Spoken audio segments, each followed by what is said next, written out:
What's going on, my friends? I hope you are well. I've just been trying to get settled in my house. I still have a few things to do. I'm working on the outside still, the underpinning. I'll show all that in time. I'm working on the concrete lip type stuff right there where trying not to get water up under my house. And we got some rain. It wasn't a real heavy rain, but it was enough rain where it did keep water from going under the house. And I haven't done anything between the porch and the house yet, and I can see the water there, and I can see where it does work.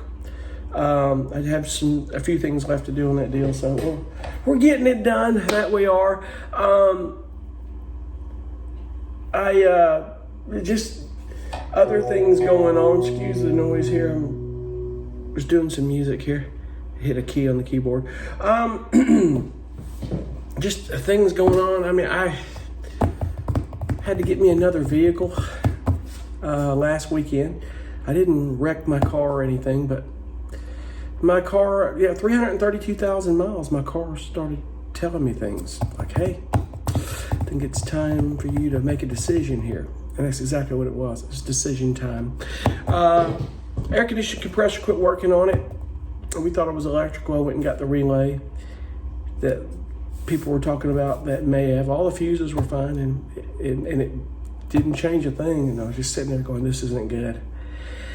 So I traded my Honda in for a Toyota Corolla Hybrid SE Sports Edition. I think SE means, I don't know, it may mean something else.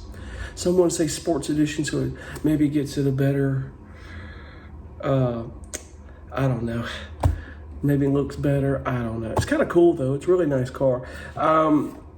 The hybrid, important for riding around because gas is expensive right now, as you know. Very expensive. So I just didn't want to have to get a car right now. I wanted to wait a few months, but those things are out of our control. What you gonna do? Not much you can do. So be it that it may, my purpose for getting on today is to start this first part of the series. Some of you asked, and I know some of you asked when I do the cost breakdowns. Somebody asked about the permitting and stuff like that. So we're gonna go into that here, and I'm gonna probably combine, because I was just here thinking plans and engineering with permits along with property. But I'm going to start with property because when I bought the property, I wasn't doing the plans. Because I had to know what I was going to do when I bought the property. So, we'll talk about that in the next step. So first thing I want to talk about is the property I bought and what I was looking at and the things I've learned. And I will preface this with this. In every video that I do, a preface is there are other videos where people go in deeper on this. Watch those videos. There's a lot of good content out there. There's a channel out there. A guy talks about just buying land and what to look for and what not to look for. And go watch these videos because people are really good at it. But I'm going to talk about the important, main topics about that and what you need to know in terms of buying land, the things to look for, and things I've learned and been told, and just terms along the way. There's not a ton of them, but you just have to be careful. If you're looking for land that you may or may not want to build a house on, it may be investment. No matter what, you want to make sure that land is something that's not just a piece of land you can't do anything with. It's going to be impossible to sell. You don't want to get in a situation where you bought a piece of land that you're stuck with, because it's kind of like land out in the desert somewhere, I mean, unless it's a area becomes cool and all, you're stuck with it, But you can get a half an acre and an acre for $5,000 out in the middle of the desert. If you want to put a septic tank out there and get enough solar and generation and be able to get your water out there, you probably have to have your water delivered, but go watch videos on that. It's interesting how people do that. I honestly don't know how people do that, but it can be done. That's called living off grid, folks, big time. Up in northern New Mexico, there's a lot of land, a lot of northern Arizona. A lot of people live in that. So before I start, as you can see behind me, some of the house you've seen pictures of a lot of this. I'm going to do a video, quick tour of it once everything is done. Because I need to send a video to Legacy Sheds who built the shell and all. They really want to see that, and I'm going to get them that. And we will do that in time. We'll get it done. So first and foremost, quick backstory, when I had my RV van my ProMaster that I converted. I built my van. I'd already had my RV and I had my van. I started thinking, well, I love my van and all, but for long term, I think first things first, I need to maybe buy some land for home base. I sold my condo to go RVing, and one thing we didn't think about was COVID when it hit. No one knew. None of us knew that if COVID taught us one thing, that you better have a home base somewhere. RVers are like figuring out, oh my gosh, gotta have somewhere to go, because a lot of these RVers were just living off, BLM land. When I say BLM land, I mean Bureau of Land Management. Free land out there that people can stay on it 14 days at a time. And they have to move, and I think you have to move a certain distance to another space. And then 14 days later, if the space is there, you can move back. Certain times of the year, a lot of people go out there. And there's a lot of people that love to live nomadically and live out in the desert. So, hey, it's all good. And that land is everywhere out west. Not much of it over here on the East Coast. Excuse me, a little drink of coffee. So not much over here on the East Coast at all that can speak up. But, a lot of people don't realize they haven't spent much time in the East Coast. There's still a lot of places you can stay. Listen, I've lived in an RV in different places, moving around here in the area that I live in, and no one said a word about anything. It was all cool. If you just know what to do. A lot of great resources on the internet if you ever want to go that route. So, but moving forward, this is about my house. So I sold the van somewhere in 2021, into 2021 to 2022. So I've lost track of time. I've had this property 2 years, so a couple of years or more.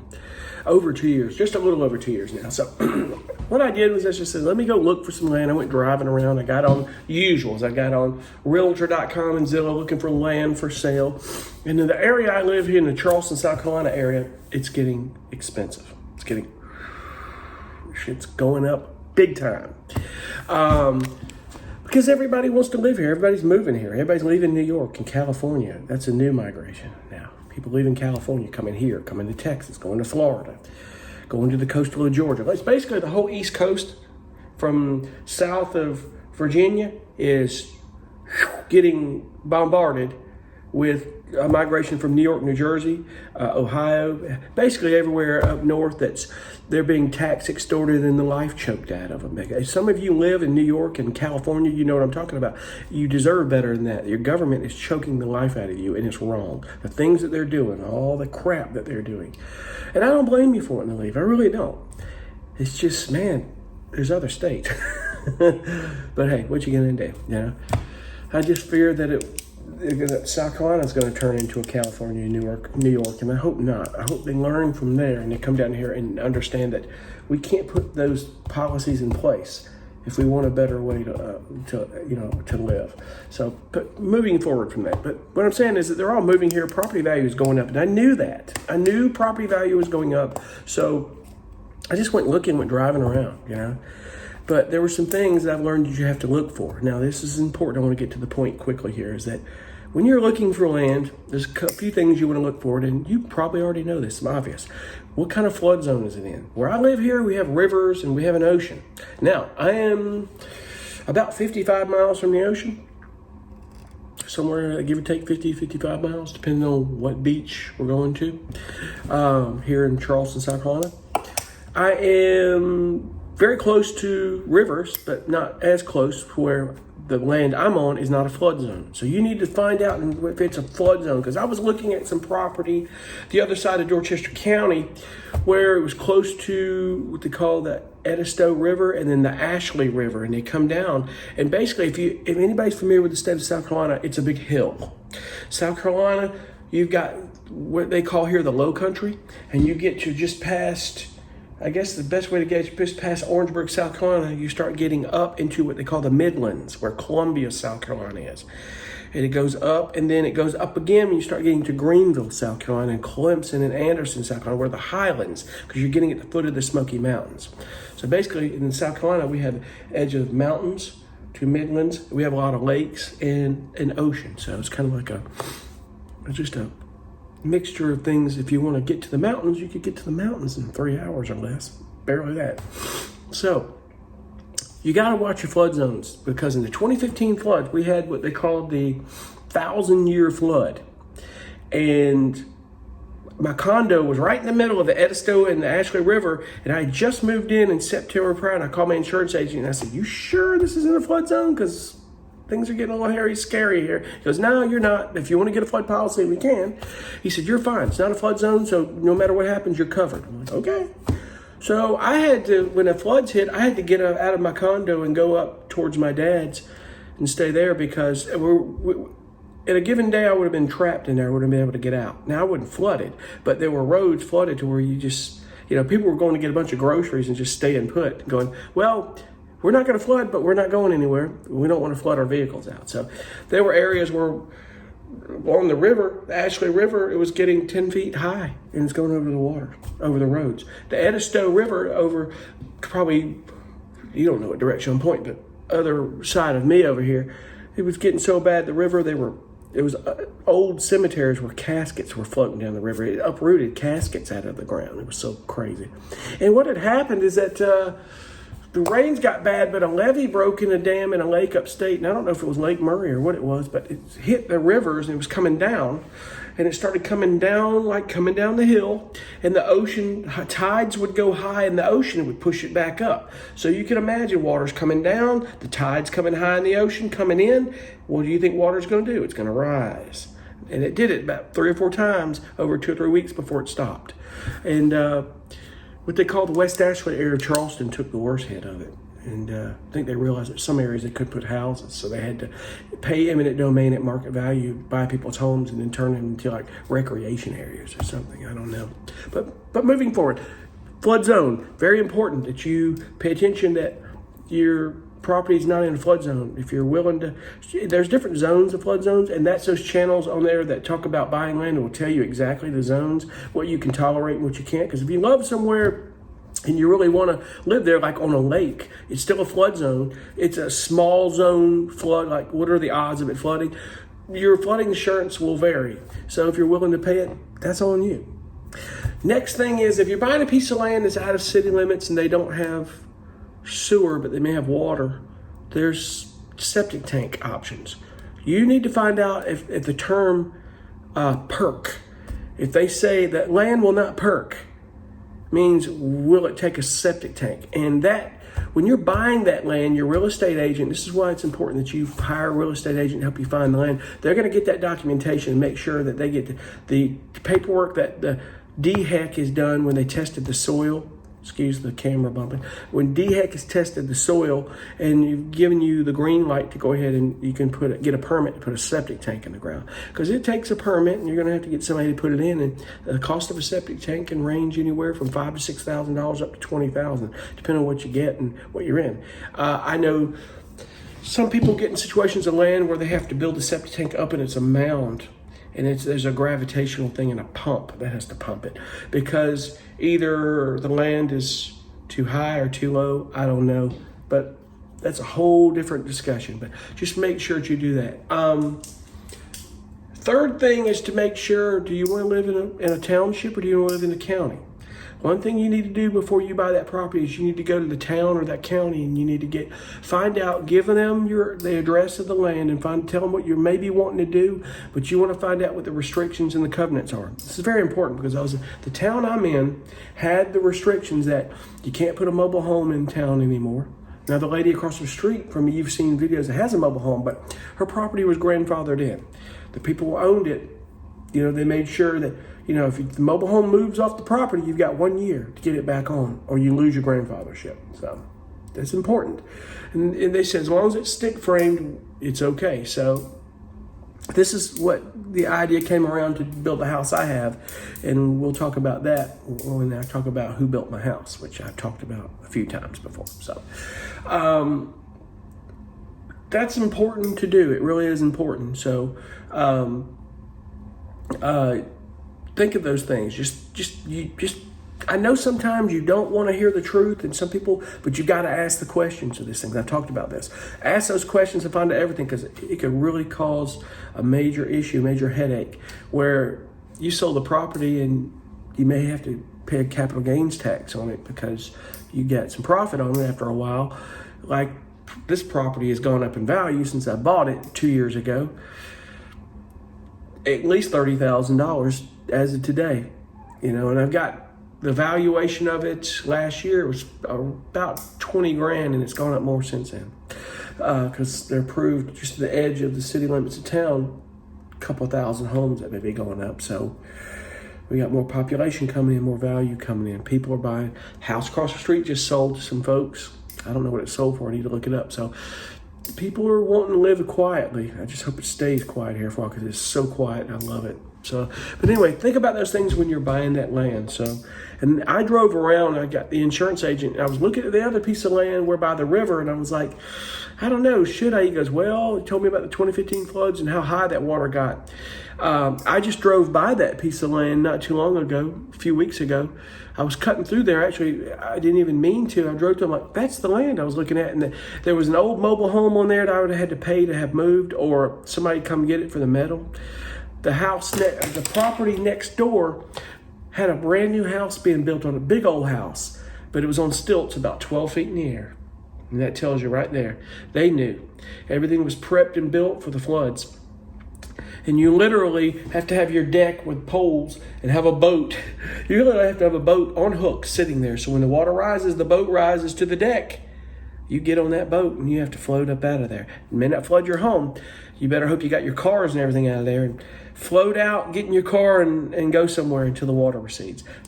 If you want to live in that kind of situation, knock yourself out. But just those are the things you've got to think about when you're buying land. So you really do.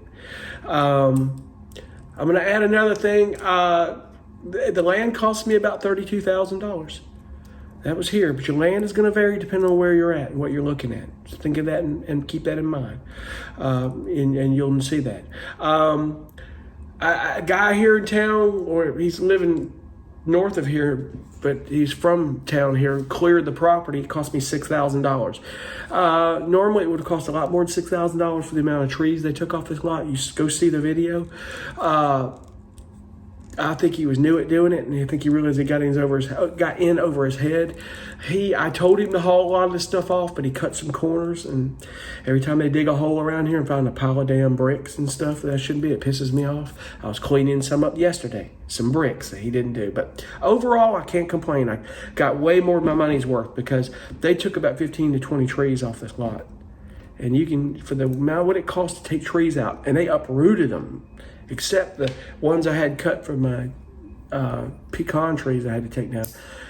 They took tractors, just pulled them, uprooted them, cut them up, grinded them, and got them out. I can't complain, I really can't. So all in all, it was a good deal. So the land prep was $6,000. So in the first two I wanted to cover was the land purchase and what it cost me to prep it. And you got to keep those things in mind, guys. Keep them in mind when you're looking to buy property. Ask the questions and do that. So the cost of the property for me was about 32 grand, and the land clearing was $6,000. Now, mind you, technically I should have gotten permits for the land clearing, but his sister works at the town and they ain't saying anything. They just got to work and I didn't know. So again, you got to go back and ask those questions, because the township you're in, they may require you. Sorry, I'm just looking at the kitty cat walking across the street to her house. She feeds it. I wish they'd come talk to me, but the cats don't want nothing to do with me. I love them. I guess they're still nervous, but anyway, moving forward. Ask the questions about, when someone comes to, you hire somebody to come do work in your build, you're going to need to get permits. We're going to talk about that when I do the permit process. So, but ask all these questions because they're going to tell you. They're going to tell you what's available. Trash pickup. What the services the town offers. Does the town have water and sewer? You need to ask these questions. Who covers that? The county? The city? You need to know this so when you go to find out if there's a sewage line in your property, you need to who to call. Most importantly, you need to find out that property. Is a sewage line come up into the property? Was there a house there built prior? Ask that question.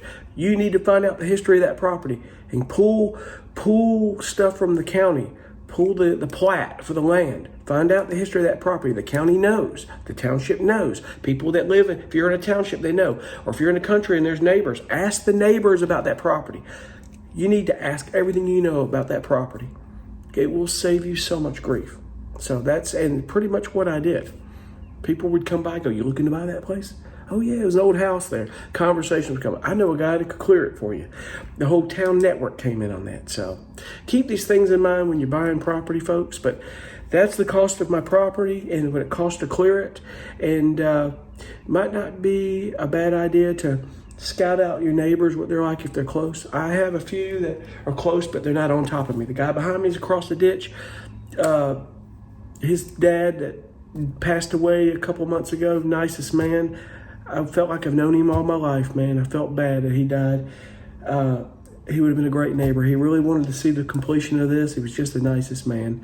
But he was a great person. Nobody's over here. There's an old abandoned house that whoever buys it's going to tear down. She's a great neighbor across the street. Everybody's quiet. The guy is way up at the corner. There's a buffer between us. I can get my music as loud as I want. Nobody gives a damn. So, and it's quiet. It's so peaceful out here. I love it. So it's like Wild Kingdom. I love it. So anyway, that's part one, folks. Land and land clearing. If you got any questions, put them in the comments and I'll jump on and I'll address those. And we'll get off to the next one. I'll start talking about the plans and what it cost me in the process on that deal. Thank you, and we'll see you on the next one.